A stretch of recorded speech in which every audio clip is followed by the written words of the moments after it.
गिबियावनो आंनि गासै लोगो नोंथांमोननिसिम आंनि गोसो गोरबोनिफ्राय खुलुमनायखौ जासिहरग्रोबाय आरो लोगोसेनो खेबसेबाव जय हिन्द। आसा खालामो आंनि उन्दै उन्दै फंबाय बिनानावमोना गासैबो मोजाङैनो दङ होननानै आरो गावबा गावनि थांखिखौ होसोनानै खामानि मावगासिनो दङ होनना। दिनैनि भिडिअ'आ जाहैबाय डेम'क्रेटिक रिपाब्लिक अफ कंग'। दाख्लैबावै आंखौ बुंदोंमोन गोबां मानसियानो आदा फौजिनि काहानि खोनासंनानै जोबोर मोजां मोनदों खोन्थाबाव होननानै बुंदोंमोन मणिपुरनि काहानि खोन्थानायाव। दिनै आङो कंग'नि काहानि खोन्थानोसै। नाथाय कंग'नि काहानिखौ खोन्थास' हाया। पार्ट 10 आलासि थांगोन आंनियाव भिडिअ बानायनांगौबा। कंग'आ मानि थाखाय गोरिब, कंग'आव हायावनो मा मोनो, कंग'खौ सोर गोरिब खालामना दोनदों, कंग'नि प्रेसिडेन्टफोरा मा खालामदो, बेफोरनि बागै आं जेबो बुङा। आरो कंग'खौ सोर गादबफैयो, कंग'खौ सोर बुथारफैयो आरो मा रिजनाव मानि जाहोनाव बुथारफैनाय हादोरा मा आरो आं बोरै थांनाय बोरै मोनहैनाय आं बेखौसो खोन्थागोन। अब्ला खोनासंदो। कंग'आव थांनाय लोगो लोगो जोंनियाव माने वर्ल्डआव मोनथाम देश दङ दे बेनिफ्रायबो गोरिबसिन, लेबेनन, सुदान, कंग' होनना बुङो ना। ओरैबायदि गोरिब बिसोर वर्ल्डनि गोरिबनि नामाव गोलैयो। नाथाय कंग' आरो बर' डिफारेन्सआ जेबो गैया। कंग'नि मानसिया गोसोम निग्र' आरो जों गुफुर, गावजों गाव बुथारलायनाय सेम। फिसा फिसा उग्रबन्दी गावबा गाव दल, साबबाजों मोनसे, साब्रैजों मोनसे, 10 जनजों मोनसे, हांथिंनानै मोनाबानो गावथारनाय, बर'जों बर' बुथारलायनाय सेम कंग'नि काहानि। नाथाय मानसियाल' डिफारेन्स। बेनिफ्राय कंग'आव थांनानै मोनसे गियान मा सोलोंनो मोनो, जोबोद दुखुनांथाव। कंग'आव ओंखाम मोनजाया, आं ओंखाम नुनो मोनासै। मा जाना थांना थायो आरो बेयाव जों मा गियान सोलोंनो मोनखो कंग'आव थांनानै? कंग'आव थालिर फिथाइ ओरैबायदि गिदिर गिदिर जाय थालिरखौ जों नुफेराखै। आरो मा था सोमलि होनना बुङो। ओरैबायदि था सोमलि जायो। था सोमलिखौ फोराननानै मेचिनाव उननानै आटा खालामनानै जायो। आटाखौ संनानै जायो। सोरबा रुटि जाग्रा आंथ' रुटिबो जानाय नुवाखै, आटाखौ संनानै दैजों संनानै जानाय नुदों। खेथि जा गायो बेनो जायो। एनि टाइम आलु, बिन बायदिसिना गायबानो जायो। नाथाय मावा, गाया रावबो। थालिर एभेलेबेल माने जेरैबो बेखौनो जानानै थांना थायो। दा मा जाखो, जोंनि केम्प सेर सेर गथ'फोरा गिदिरफोराबो बिस्कुट बियो। जों बिस्कुटबो होनो मोना। बिस्कुट जानानै माबा मोनसे जायोब्ला बिसोर जिबनाव बिस्कुटखौनो नुफेराखै। दखानाव बिस्कुटआनो गैया। अब्ला बिस्कुट जानानै माबा मोनसे जायोब्ला जोंनि सायाव दायनांगोन। बेखौबो होनो मोना। ओंखामबो होनो मोना। ओंखामखौ जों जेरै गारो बिसोरो ओंखामखौ जोंनियाव हाबनानै खावनानै माने खननानै जानो नागिरो। जोंनि इउसमि दाब्बायाव खननानै जायो। जोबोद दुखु मोनगोन नों। नाथाय जों जानो होआ। बेखौनो जों डिउटि होनो गोनां जायो। हाबै हाबै खावनानै जानो नागिरो। जोबोद दुखुनांथाव। बेखौनो सोलोंनो मोनो आरोना। जों ओंखामखौ माबायदि आलाय सिलाय खालामो, नंना नङा? जाय देशआव दिनै ओंखामनि थाखाय खननानै जादो, बै दिननिफ्राय आं ओंखाम गारनाय नुबाबो रागा जोङो। ओंखामखौ गावबो गारनो बायो। एसे एसे होजानो लुबैयो। एसेल' नांगौ जायोबा लागोन। बेफोरबायदि आरोना। न'आव बुरजा होयोबा आं रायो। ओंखामखौ बिदि होनाङा ना मानसिनो। हायोबा लागोन। ओंखामखौ गारना जाय जायगायाव दिनै जाय देशआव ओंखाम गरसेनि थाखाय गथ'फोरा सानसे सिख्ला गिदिर हिनजाव बुरैफोरा जोंनियाव ओंखाम बिनानै सानसे केम्प मोखाङाव थायो, अब्ला बेसे दुखुनांथाव। अब्ला जों ओंखामखौ जों मोनजानायखाय जेसेबां आलाय सिलाय खालामो ओंखामखौ, नंना नङा? आं बेखौनो सोलोंनो मोन्दों आरोना। ओंखाम गैया। 2012आव अरखौ माबायदि न'सेनिफ्राय न'से लांनानै सुफुंनाय नुदों। आरो कंग'आव ओरैबायदि धोनिबो दोङो, ओरैबायदि नायस' हायि न', जेरै जोंनि बर'आव दोङो। सोरबा गिदिर पलिटिक्सआव गिदिंना लिडार मायबा मायबि, नंना नङा? बिसोरजों थाफाग्रा थिखा मावग्रा गोदो सेम बिसोरनियावबो बिदि धोनि आरो ओरैबायदि गैथारा आरो धोनि ओरैबायदि दङ। बाइकजों मानसिखौ माने माबा खालामो आरोना। TVS भेक्टर गोजा बाइकजों मानसिखौ भारा लाङो साथाम जाबनानै। बेनिफ्राय टटेलि कंग'नि माल बुस्थुआ चाइनानि गोजा। कंग', राबन्दा, उगन्दा मायबा सब चाइनानि गोजा। जेरै इन्डियाआवबोमोन। इन्डिया जेरै बोरैबा बासायलांबाय, बन्द' खालामनाबाय। नाथाय चाइनानि बुस्थुआ बैफोर जायगायाव दिनैसिम माने बिसोरो माने गोरिब नालाय चाइनाया सब कब्जा खालामजोबनानै लादो, गावसोरनि बुस्थुखौ बिक्रि खालामजोबो। अब्ला दा खोनासंदो। कंग'आव आङो 2012 डिसेम्बराव थांदोंमोन। फुंनि माने हर गेजेरनि 2टा बाजियाव फ्लाइट गाखोदो। फ्लाइटआ ओरैबायदि मोजां। साथाम 9 जन जिराय जाखायो। बेसेबा गिदिर खथा मोनथाम, फार्स्ट सेकेन्ड थार्ड अफिसारनि जोंनि आलादा। फ्लाइटआ ओरैबायदि फेसिलिटि। हेडफन। फ्लाइटआ बबे काउन्ट्रिनि साजों बिरलांदो, बबे लैथोजों बिरदो बेखौबो देखायो। आरो फ्लाइटआव मा बेसेबां गोजौ बिरदो बेखौबो देखायो बोथोरा बोरै सब देखायजोबो नाथाय जों इण्डियानि फ्लाइटआवथ' बेफोरबायदि थाया नालाय बेयाव बेफोरबायदि ओरैबायदि फेसिलिटि ओरैबायदि मोजां 2टानिफ्राय फ्लाइटआव जिरायनानै साननि 2टायाव ओंखारहैदो साननि 2टायाव बबाव ओंखारो राबन्दायाव कंग'आव एयारपर्ट गैया कंग'नि एयारपर्टखौ राबन्दा हादोरा सिफायजोबना होदो मानो राबन्दा हादोरा कंग'खौ मानो एटाक खालामो आंना थार्ड फ्लाइटमोन आरो कंग'नि टाइम आलादा जोंनियाव दा बेसेबां माने 3.5 घन्टासोनि डिफारेन्स दङ ओजों मोनाया थाब जोंनियाव हर जालांबासो जों मोनां 3.5 घन्टानि डिफारेन्स ना अब्ला मा जाखो आंनिया थार्ड फ्लाइट सेकेन्ड फ्लाइटआ जों मा जादों मोनहैनानै सेकेन्ड फ्लाइटखौ कंग'आ मा जादों कंग'आव राबन्दाया हाबनानै कंग'नि मानसिफोरखौ बुथारगासिनो दङ कंग'नि आर्मिखौ बुथारगासिनो दङ ओमफ्राय जोंनिया फासिना दंहैयो ओमफ्राय थार्ड फ्लाइटआ खेब्रै केन्सेल जाबाय दा दिल्लीनिफ्राय फैयो बेक जाफिनो एयारपर्टआव फैयो बेक जाफिनो सानब्रै खेब्रै केन्सेल जाबाय आं सानबाय कंग'आव थांनो मोनला जोबोद दुखु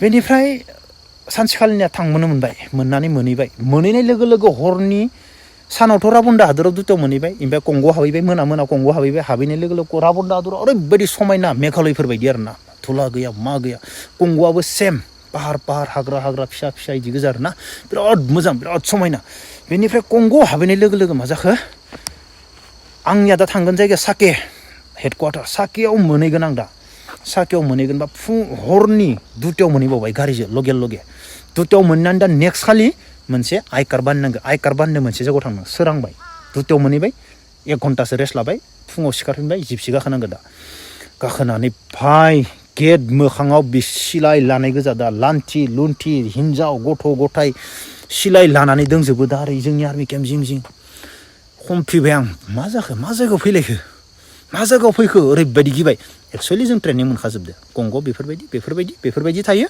बेयाव बेस्ट सिटुएसन कंग'खौ राबन्दा हादोरा बिदि गाग्लोबफैयो कंग'नि मानसिफोरा बिदि थायो होनना जों सब ट्रेनिङाव मोनखाजोबदों आरो जों फरायखादों जों कंग'नि लेंगुवेज फरायनो गोनां जायो एग्जाम लिरनो गोनां जायो आंनाव दा बे 100थासो गोसोआव दं कंग'नि भाषाया माखौ मा बुङो किसु बाथ्राखौ जों रायलायनो आरो जों थांनानै रोंबावदोंमोन दा बावबाय अब्ला मा जाखो दा नुबाय थांबाय मा जादोंमोन राबन्दा हादोरा बे सेकेन्ड फ्लाइट फैनाय टाइमाव कंग'आव हाबफैनानै एटाक खालामदोंमोन नालाय राबन्दानि आर्मिफोरा मानो एटाक खालामफैयो राबन्दाया जेब्ला कंग'आव हाबफैयो कंग'नि आर्मिया सब गिना खारजोबो मानो होनबा गावनोल' रोंगो जेबो ट्रेनिं गैया सिलेल' दरमाया 2500ल' कंग'नि आर्मिनिया मानो 2500 कंग'आ मा खालामना दोनदो कंग'आव डायमन्ड गल्ड मोननो बेनि काहानि जोंना कंग'खौ सेस खालामजोबना दोनदो माने गिदिर माबाया गुबुन माबायाबो कंग'खौ बेबायदि काहानि आं बेखौ बुंला बेनिफ्राय मा जाखो कंग' राबन्दा हादोरा फैबानो कंग'निया गोमाजोबो खारजोबो लारि खारलांजोबो बेनिखायनो बिब्दि जुद्ध जानायनि थाखायनोसो खेथिबो मावा जायाबो माने ओरैनो रानथाब फोथाब थायो माने ओरैबायदि दुखु नांथाव रानथाब फोथाब थायो आरो गुन्दुगुल जागोन खोमा होननानै जेबो मावा थारमाने सोरबाया ओरैनो थायो जि मोनजाबाय खन्था जि मोनजाबाय बेखौनो थांनानै थायो ओमफ्राय जोंनियाव ओंखाम होयो जोङो दाबोरसे ओंखामबा 6 जन 7 जनसो दाबोरसेखौ ओरै जाजोबो भाइ बोरैबा मोनलायलाङो नों दाबोरसे ओंखामखौ बिसोरनि आर्मिफोरा बेनिफ्राय कंग'नि आर्मिनि दरमायाथ' 2500ल' होनबाय आङो जेबो रोङा होनबाय हिनजाव न'बो गैया केम्पबो गैया नोरै न' जुब्रि लुना थायो ओरै माबानि माने सिफायना खारनांगौ राबन्दा फैबानो खारगोन नालाय बिसोरो खारलांबाय थागोन राबन्दा फैबानो गावलायनोथ' हाया ओमफ्राय मा जाखो हिनजाव गथ' गथाय लाना थाङो गथाय खारजोबो सिलायबो गारजोबनानै खारजोबो बेनिफ्राय ओरैबायदि दुखु नांथाव माने ओरैबायदि बुथारो जिन्दगियाव जिबनाव बयनिसायबो डेड बडि हाइस्ट नुदां कंग' 2013 गावनायाव नांनाय गोदना हास'यो सुग्लिजोबो गारना दोनो ओरैबायदि अयथासार राबन्दा हादरा ओरैबायदि बुथारलांखायो कंग'नि मानसिखौ लारि बुथारलाङो ओमफ्राय जोंनिया दा मा इण्डियान आर्मिया सान्ति सेनाजों जेबो खालामनो मोना जोङो जेबो खालामनो मोना जोंसो गिनो लागा हिउमेन राइट्सआ डेन्जार ओरैबायदि डेन्जार हिउमेन राइट्सआ ससमा गानालासिनो डिउटि होनो मोना सिख्लाफोरा हिन्जावफोरा माने नांगा नुंगा दुगैयो ड्रेस गैया बेखौनो गानफिनो बेनिफ्राय मा जोंखौ ओरै नायबाबो दायनांगोन ससमा गोसोम गाननांगोन नङाबा जोंहाबो प्रब्लेम दङ ससमा गानालासिनो जों ओंखारनाया बाहेराव ओरैबायदि सिटुएसन जानो होनानै माबा मोनसे जाबाबो बिपद आरो होआबा बिपद आरो ओरैबायदि गियान गथ'फोरा गिदिरखौ गिदिर सिनायखायो सेलुट मारिखायो जय हिन्द सब मोनखायो बेनिफ्राय मोसानायखौथ' बुंनो नांला कंग'नि ओरैबायदि मोसानो गोरों गथ'फोरा ओरैबायदि बिस्कुट पेकेटनि आरो आंथ' जि जाय जाथों होननानै बिस्कुट होयोमोन बिस्कुट मोनसे मोननाय लोगो लोगो चाइनिस ओरैनो थारमाने आखाइ थाम होखायो ओरैबायदि जोंनि गथ'फोरा बेखिनिखौबो होबावनो रोंनाय नङा नाथाय बिसोरनि गथ'फोरा बिस्कुट मोनसेयाव नोंखौ ओरैबायदि इज्जत होगोन बिसोरनि हिन्जावफोरा आरो हिन्जावफोराबो सानसे केम्प खाथियाव थानानै बिफायगोन मोनजाबासो थांगोन होबासो थांगोन होआबा थाङा नोंखौ जि मोनसे होबाय ओरै खोनसे होयो ओरैबायदि माने खुसि मोनगोन नोंनि गोसोखौबो मोजां मोनगोन आरो ना नों होनो मोनाबाबो दुखु होबाबो गिनला आंथ' जि जायो जागोनलै होननानै होयोमोन बिराद डेन्जार हिउमेन राइट्स इउनाइटेड नेसननि हिउमेन राइट्स भाइ आं ओरैबायदि गिखायो माने इउनाइटेड नेसननि हिउमेन राइट्सखौ बेखौनोथ' आं बुङोमोन जोंनि बर' हारिनि गेजेरावबो हिउमेन राइट्सखौ बुजायना हो बर' हारिनि गेजेराव नंखाय मानसिखौ थाङै थाङै गावबाय थायो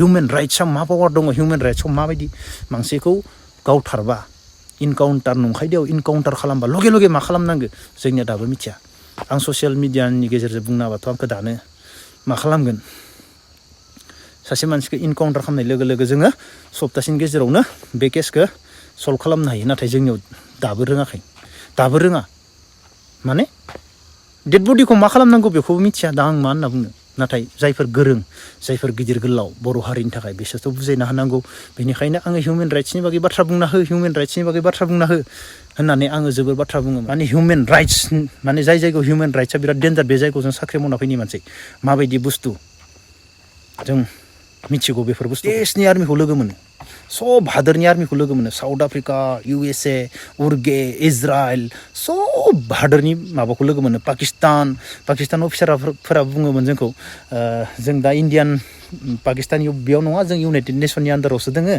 होनना बुङोमोन आरो ना जों दा एगेन्स्ट नङा इदि होनना बुंलायोमोन जोबोर माने गासैखौबो लोगो मोनो आंनाव गोबां फट' दङ दाबो इउनाइटेड नेसननि अब्ला आङो इउनाइटेड नेसननि बागै बेखिनिखौल' खोन्थाबाय मानो होनबा भिडिअआ जोबोर गोलाव जागोन आं बेखौनो बुंबाय आरो ना इउनाइटेड नेसनाव माने जाय जायगायाव आं थांदोंमोन कंग' बे जायगायाव ओंखाम मोनजानो गोब्राब जोबोद दुखुनांथाव ओंखाम बोथिसेनि थाखाय बा ओंखाम खबसेनि थाखाय माने गोथां गोग्राम जालाबायो आरो ना गासैबो बुस्थुखौ जोबोर समायना बेनिखायनो आं बुङो आरो ना फौजिनि लाइफआव माने जोबोर मोजां किसु बुस्थुखौ नायनो सोलोंनो जोबोर बुस्थु नुयो आरो दा फ्रियावनो कंग' थांनो मोन्दों कंग'नि सिटुवेसनखौ नुदों जोंथ' इउटुबावसो गुबुननियाव नुयो नाथाय जों जा थानानै मोन्दों 8 मास न'आव सप्तासेयाव खेबसे फन हरनानै रायज्लायनानै जों 8 मास माने थानानै फैनाय पुरा नुजोबबोदों आरो कंग'नि काहानि माबायदि आरो फिसा ग्रुपनि 10 जनजों मोनसे ग्रुप फैसा बिना मोनाबानो मेगजिन मोनसे खालि खालामो ओमफ्राय जों लाना फैनांगौ मानसिखौ गोथैखौ बिराद गोथै नुदों आरो ना कंग' ओमफ्राय आरो बबेबा ग्रुपजों ग्रुप रायलायनानै मा जागोन दसेनो